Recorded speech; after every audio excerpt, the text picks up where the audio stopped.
Nothing will hurt you more than being friends with a Pickmeisha, and this is coming from an ex-Pickmeisha. I was a Pickmeisha for most of my life, and so I'm going to give a lot of space and grace for Pickmeishas because most of them, A, don't even know that they are a Pickmeisha, and B, it's not their fault that they are. I was a Pickmeisha because I was raised in a super intense religious environment that taught me from a very young age that my entire identity and worth was centered on being picked and married by a man. On top of that, we live in a patriarchy, in a capitalistic society. As women, we are a disenfranchised part of the population, and so as a result, we needed a man for eons of time to protect us and to provide for us and to give us access to success.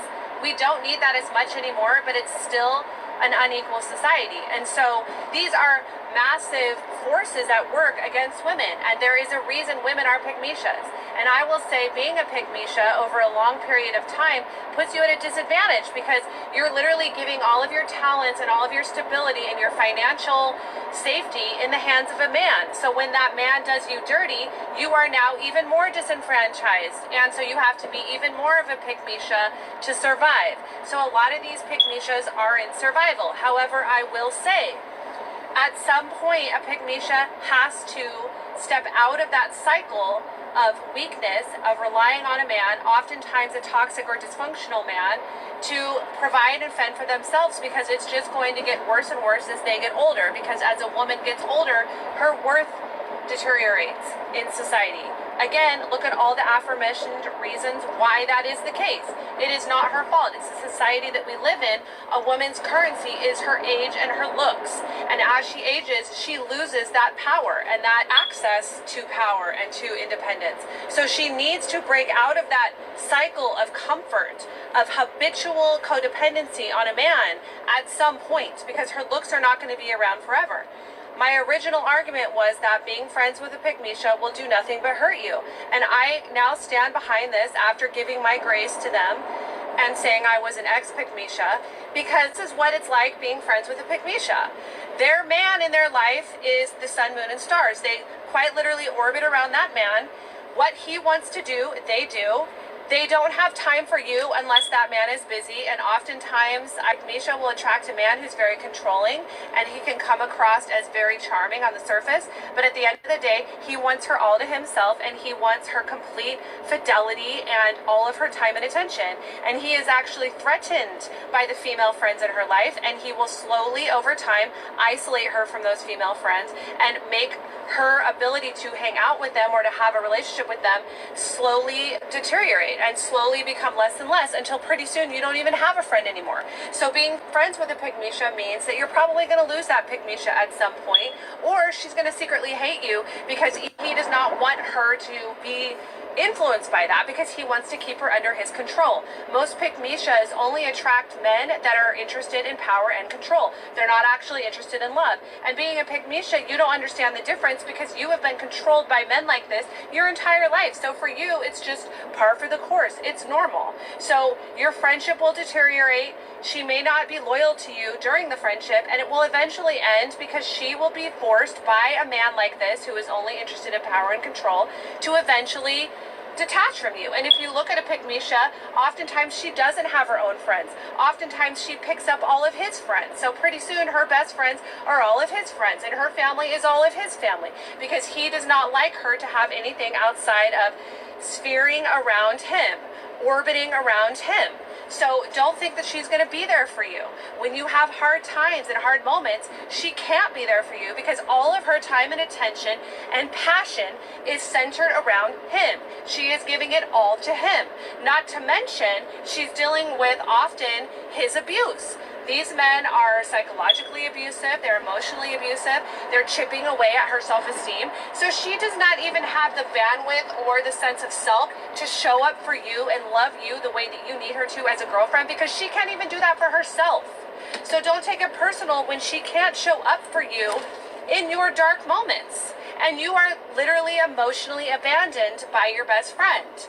Also, she will not keep plans with you. Don't think she will travel with you. This is not the type of girlfriend that's going to invest any of her money or, God forbid, time away from him to go on trips with you or to really meet you on a friendship level where you are a priority, because he is in her ear demanding all of her time. I've had Pickmeisha friends that quite literally sat out from amazing girls trips with all of our girlfriends because their man did not want them to leave them.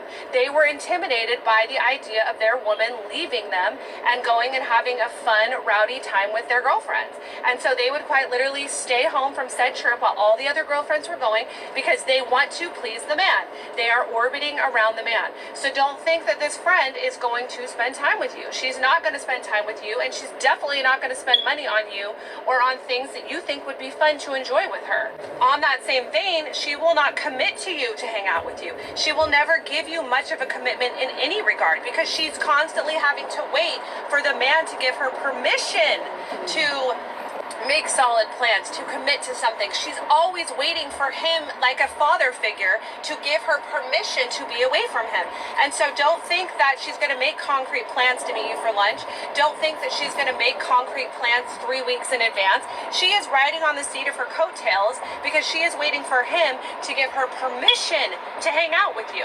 So don't ever feel like you're the priority with a Pickmeisha, because you're not. He is. And if there's an off chance that he's working or he can't give her his attention and she therefore is left with open time, she might be able to squeeze you into that. But don't ever think you're going to be the priority. You're not. It's going to be him. And I am all for prioritizing our partner. I understand how that works. Your partner should be your top priority. My partner is my top priority. But I also think very close up there with him is my female friendships. Female friendships are so necessary as a woman, especially a woman extricating herself from a patriarchy and from codependent relationships and from relationships where she's had to be a Pickmeisha. We need our female friends. It is a priority. And a man who loves himself and truly loves you will perpetuate those relationships. He will encourage those relationships. He will, dare I say, sacrifice being around her every second and be alone and watch the kids and do things that would allow her to go and spend time with her female friends. And not just female friends that he deems okay for her or that he deems safe to keep her in his control. These are female friends that she loves, that she has a history with, that she vibes with, that are good for her soul, that she determines are good for her soul and for her evolution. And that's who she spends time with, and he trusts her to make those decisions, and he strengthens the relationship by his support of it and by giving up his time and his attention from her so that she can go seek out after those female friendships. And a Pickmeisha has no concept of this, no regard for this. Female friendships, she will say are important in word, but she will not support in deed. She will not prioritize. She will not prioritize being there for you. And you will feel time and time again that you are picked over, that you are the second choice. And I will also say lastly, a Pickmeisha does not have the strength to protect herself from aggressive men, from men that would be predators, from men that would put her in unsafe situations. She is put in unsafe situations all the time with her man in most cases. She does not have the self-respect to stand up for herself, to listen to her instinct, and to say when she does not feel safe.